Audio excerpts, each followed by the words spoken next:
Dealing with your IELTS speaking section 3 or your follow-up questions can oftentimes be an incredibly difficult thing, and most of the times students find it incredibly nerve-wracking. But knowing how to structure your answers well, it can oftentimes be a lot less difficult than what people might think. So today we're going to talk about at least two different ways that you can answer your follow-ups and make it not as difficult as it might look otherwise. So coming up with the first way. Before we go and talk about the different ways to deal with it, we need to understand that a good answer is about 30 to 40 seconds long. And as long as you're getting to those lengths, you'd be able to get really good mans. Of course, you need a really good lexical resource to be able to answer those questions well, but structuring your answers really well has never hurt anybody. So the first thing that you should always focus on is how to build a good structure, because lexical resource is something that one builds over time. It is not something that one comes up in a day or two. So the first method that you use is the prep method. The prep method involves coming up with a point, then you give a reason, then you give an example, and then you create another point. And the final line isn't necessarily a point, it is more of a conclusion. So you have created a point about a certain thing. You either agree or disagree with something. You've got an opinion, and then what you need to do is you need to provide a reason of why you think your opinion is valid, because validity needs to be achieved through reason and logic. And when you've established that idea, then you can move on with an example. So either it's going to be a reason or it's going to be an explanation of something. So when you're done with that, give an example and do not keep on giving examples. Most of the time, students find it quite difficult to continue on when they are giving examples over examples over examples, and a time comes where they cannot go on any longer and they just stop abruptly. So that's the worst thing that you can do for your band, and that is the worst kind of structure that you can give to your answer. So make sure that you stick to one example. Do not over elaborate, do not oversell things, and then at the end of it, use phrases like in the end, to sum it all up, to conclude, uh, to come to a close. Using those phrases, talk about what does your answer or what does your point illustrate. It must come to an end. It must mean something as well, right? You're creating an agenda.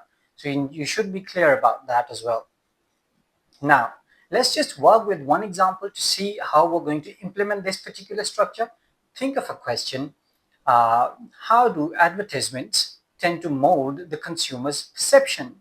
That's a question. That's an opinion that somebody's asked of you. So to deal with that, you come up with a point.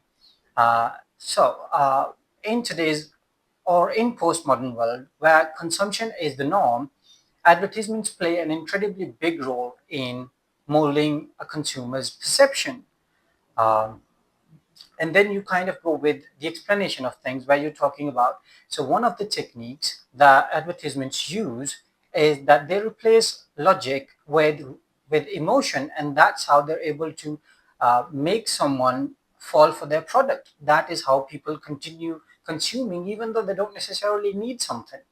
And that is where you kind of give not too long of an answer. So you're kind of given an explanation of things. If you want to add a couple more lines, you can, and then you give an example. So for example, a product that a person buys because they think that it's going to distinguish them among a crowd is something that's been promoted through advertisements. Advertisements have taught that person that buying this item will make you someone that you're not without this item. So getting that idea through an example is something that's going to take your answer to a different level.